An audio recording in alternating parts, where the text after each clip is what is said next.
Greetings and welcome to Revealing America's Dark-Skinned Past. We'd like to welcome our co-host, Red Silver Fox. Greetings. I'm your host, Red-Tailed Hawk Thunderbird, and we want to just go over some of the things we talked about in episode 1.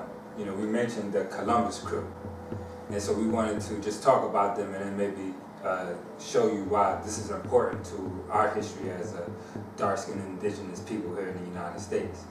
And so what about the crew? You know, let's talk about Columbus's crew for a second. Can you give us more information?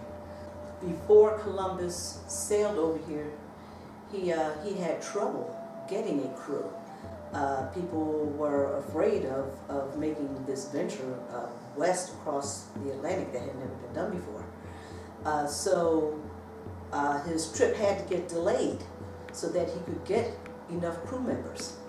And the way that he was able to get these crew members was the Queen gave a proclamation or a statement that was saying that anyone who would volunteer to go on this trip would be absolved of any crimes. If they had committed any crimes before this trip, that they would be absolved of any crimes that they had committed.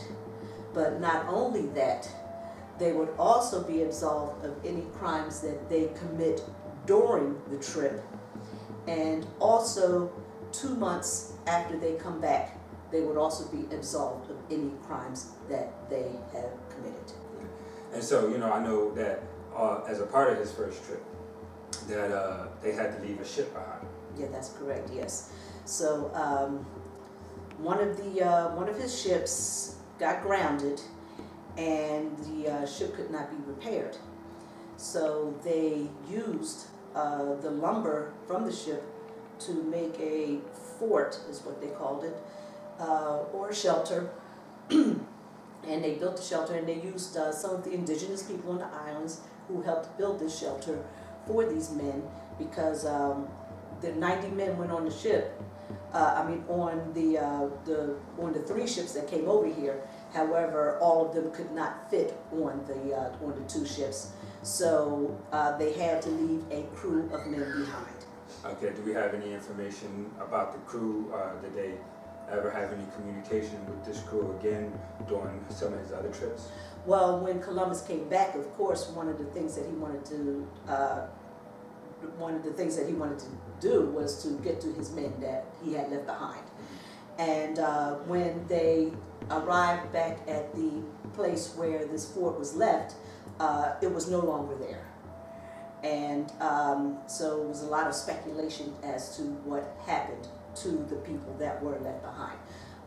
These crew members, I don't know if any of them were ever discovered. It was surmised that some of them did go into the island. Says some of them may have married some of the indigenous people and just stayed there. But it's also stories where some of them got killed by the indigenous people, because the indigenous people were not very happy with these strangers being on their island and the way that they conducted themselves on the islands. They knew that they weren't going to get, going to get absolved of all of their crimes.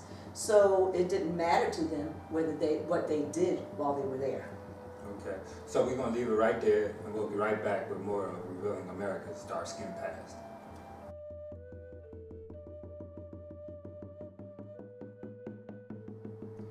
Welcome back. So I know we left off speaking about some of the things that the crew may have been possibly doing that the indigenous population may not have liked. And I know that Christianity was something that was very important to Spain after the war, you know, from the first episode. Yes. So, you know, as a part of the Christian mission that Columbus was on, what did the Pope say with regards to the trip? Okay, that's also very interesting. The Pope had written a proclamation. I would say it was somewhere in the mid-1450s. And again, this was right after Portugal has started going down into along the west coast of Africa and started obtaining gold and slaves. and Portugal wanted to get a stronghold on this. So the Pope at the time wrote a proclamation and stating that they're giving Portugal the authority, and only Portugal the authority, to go into these areas and to obtain slaves. And they gave permission for these slaves. If they were not Christians, then they could then be taken and used as slaves. So I know there was also a couple other things mentioned as a part of that proclamation from the Pope. What was it called again? Well, there were two proclamations that were made. The first proclamation, which was the one that I just spoke about, which is the one that Columbus sailed under when he made his first trip. There was a second proclamation made by a different pope, and well, the first one was called the Romanus Pontifex. I do believe that was the name of that one. The second one was Inter Caetera, and that one was made in 1493.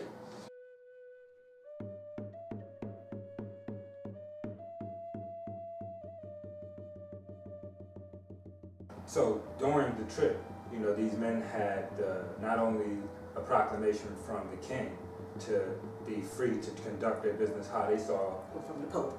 From the Pope, but they also had clearance from the king and the queen. Yes. All right. So you know, and so these are the crew members, and these are the rules that the explorers had to follow as a part of their mission. That's correct, yes. So you can only imagine the type of things that they would have been doing.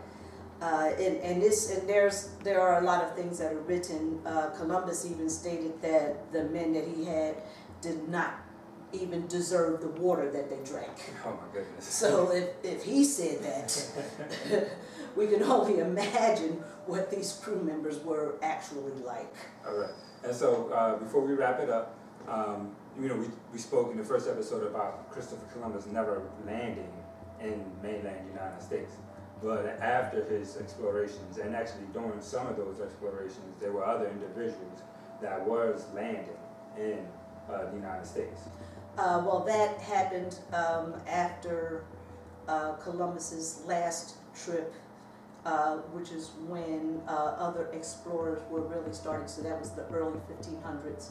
Is where other explorers started coming in and started venturing around because everybody was interested in getting rich. Right. And so when they were landing here in the United States, just to end it, what was the typical, or what was the general region that they landed and really started their exploration of the United States? Well, of course, the islands were the first place, and then they ventured from the islands and started going toward the Florida Peninsula. That's the closest area. And again, they found that out from the indigenous people.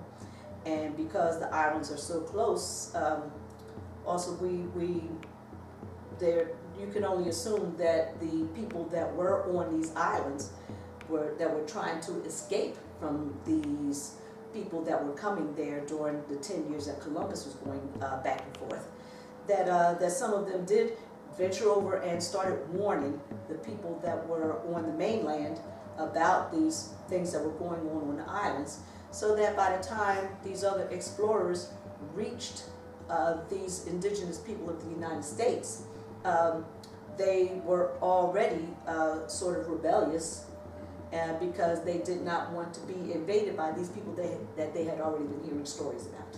Okay. All right, so we're going to end it there. We appreciate you watching the show. We appreciate your comments. Thank you very much. We'd like to thank our co-host and our historian, Red Silver Fox Thunderbird. I'm your host, Red Tail Hawk. Until next time, peace. Peace.